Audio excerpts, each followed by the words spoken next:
ating mahal na Pangulo, Tatay Digong, na ito daw walang pinakitang mga kompletong papilis o warong doon pa rin. Sa tingin ko naman, sa tatalino ng mga legal counsel ni dating President Rodrigo Roa Duterte, alam naman nila siguro kung anong hakbang ang kanilang gagawin.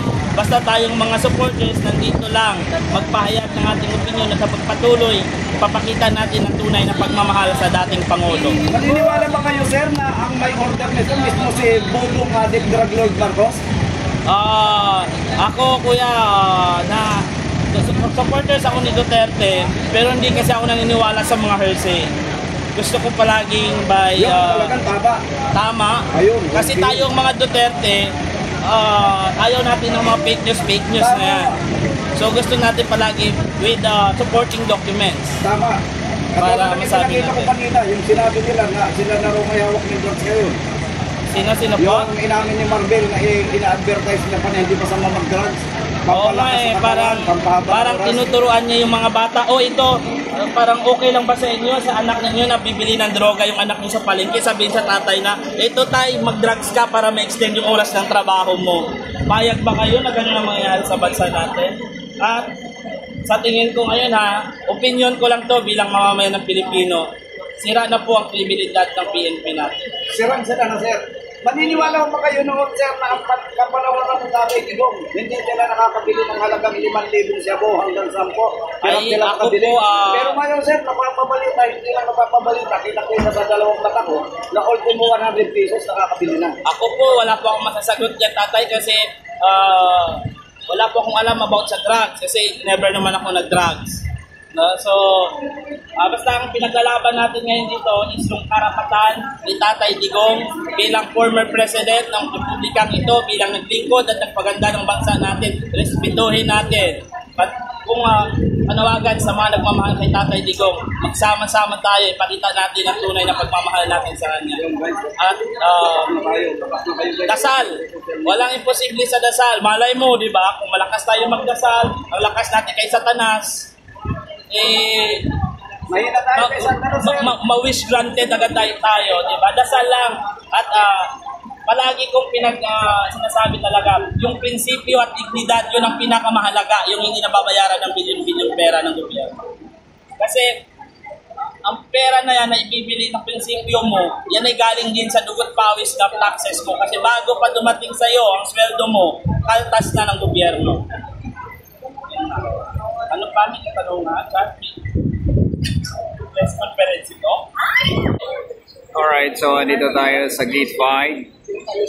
At dito papakita ko sa iyo update na marami pa dito mga pulis. Dahil Tatay Digong nasa loob po, no? Ayan. Ito may mga pulis po dito. Marami po dito mga pulis. At sa gate po, may mga pulis din. Mapakita ko sa inyo, no? Ayan. Marami pong kapulisan.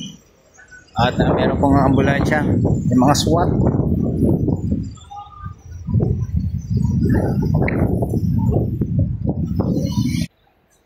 So, dito sa labas mga kabayan ay marami po dito mga pulis. No? Ayan, marami pong kapulisan dito.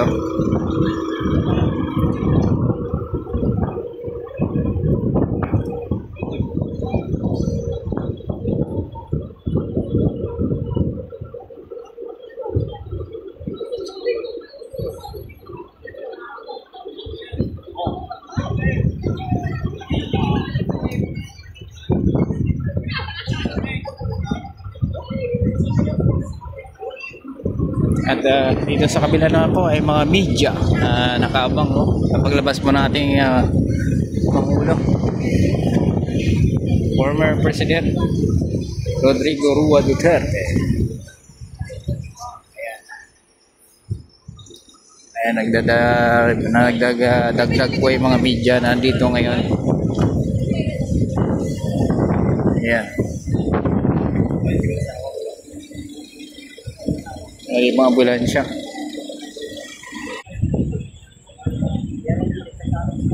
So ito yung nakikita niyo po kay man. At ito nga po, ikot ko pa kayo dito kung ano po yung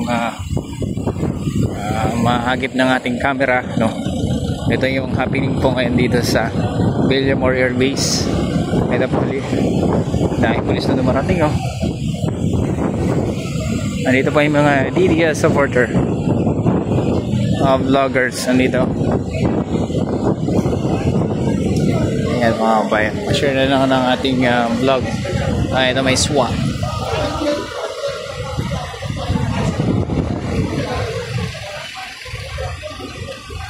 Marami po dito mga pulis.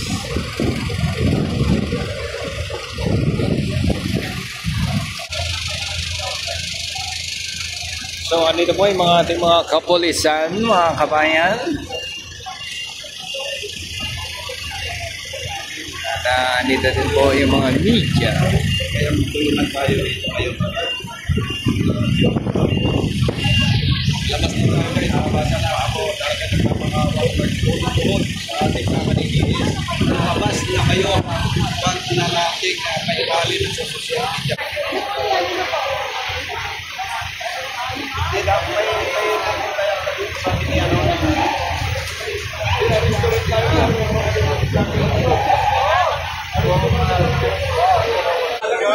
nakita sa ano.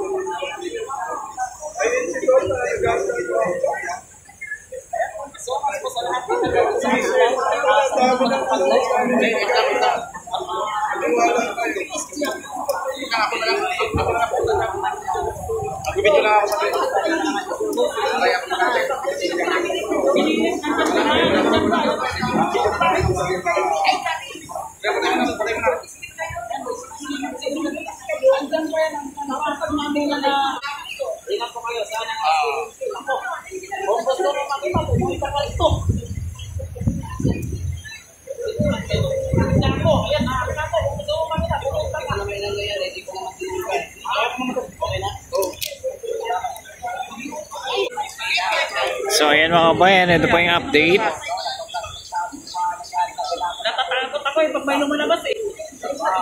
Ay mga pulis dito. Lumalabas dyan sila na wala ko natupaan pa. Sana ba yung magbuksan ng COVID? Amari!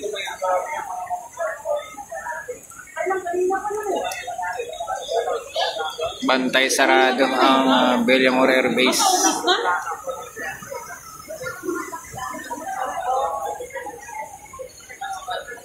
Ayaw pa naman ang bilihan dito.